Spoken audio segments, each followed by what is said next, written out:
Today, we're diving into a really powerful personal account of what it's like to live with a chronic illness. It's a journey that kicks off with a totally terrifying medical mystery. And believe me, it ends with an incredible lesson about empathy and the hidden battles so many of us are fighting every single day. And the story begins with just that one jarring sentence. Talk about an opening line, right? It just drops you right in the middle of a crisis, and you're immediately asking, what happened? And what in the world does this have to do with a long-term fight against chronic pain? So, the whole thing starts with this incredibly scary and disorienting event. The author experienced a complete gap in her memory. An entire hour of her life just vanished. And she had to piece it all together after waking up in a total panic. Now, just look at this timeline. It really maps out the void, doesn't it? Her day starts totally normal at 8:20 a.m. A few minutes later, she feels a wave of dizziness, thinks it's a narcolepsy attack, and closes her eyes. The next thing she knows, it's 9:30 a.m. She's waking up in sheer terror, can barely breathe.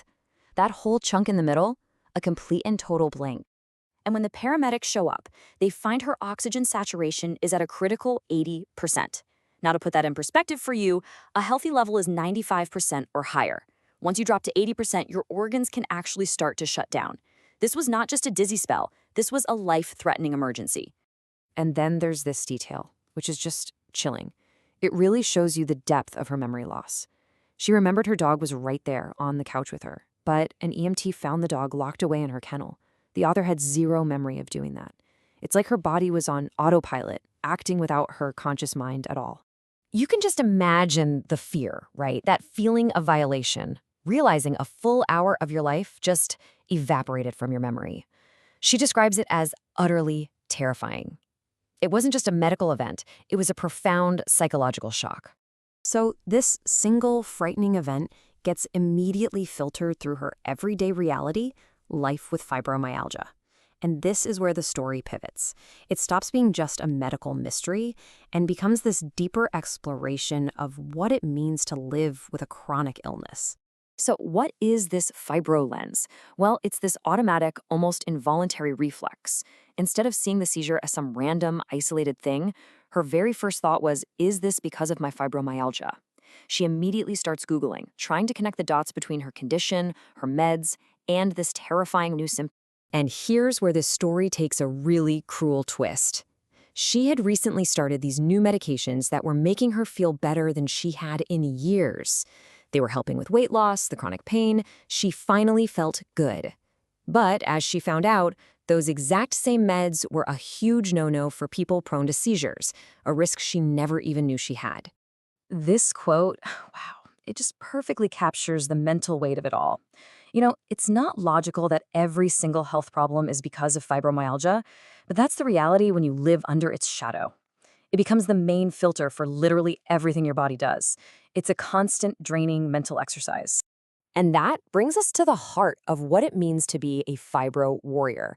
It's about the relentless, invisible, and super calculated effort it takes just to get through a normal day when your body feels like it's in a constant state of rebellion. I mean, just look at what it takes to get out of bed. It's not about jumping up feeling refreshed. It's a careful process of unfolding a stiff and painful body. And notice how specific this is. She can't sleep more than exactly 7 hours and 20 minutes, or she'll get severe pain. That's a routine born from years of trial and error, and it's totally non-negotiable. And that careful planning bleeds into every single part of the day. Every meal, every activity, even how long she can sit on the couch, requires this strategic calculation to manage pain and energy.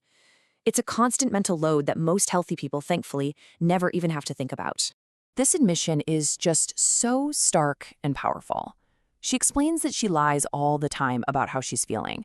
You know, when someone asks, "How are you?" the honest answer, "I feel like I got hit by a train," is just too heavy. So she says, "Good, thanks." It's a way to protect herself, to avoid burdening people or dealing with their confusion. But it comes at a huge emotional cost. But, and this is where the whole story just flips on its head in the most beautiful way. After laying out all the pain, the calculations, the isolation, she reveals this unexpected positive side to her condition. She actually finds strength in the struggle. This slide just lays it out perfectly. It's like for every negative, a positive grew in its place. The constant pain, it gave her a deeper patience. Her physical limits, they led to a greater understanding of what other people might be dealing with. And the social isolation, paradoxically, created this true, profound empathy for others. And this is her big conclusion.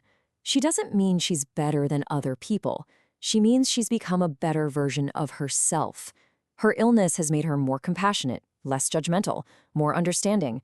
It's a perspective that was forged in pain, but it's one she wouldn't trade. So this intensely personal journey ends up revealing something universal. She uses her experience not just to explain her own life, but to hold up a mirror to all of us.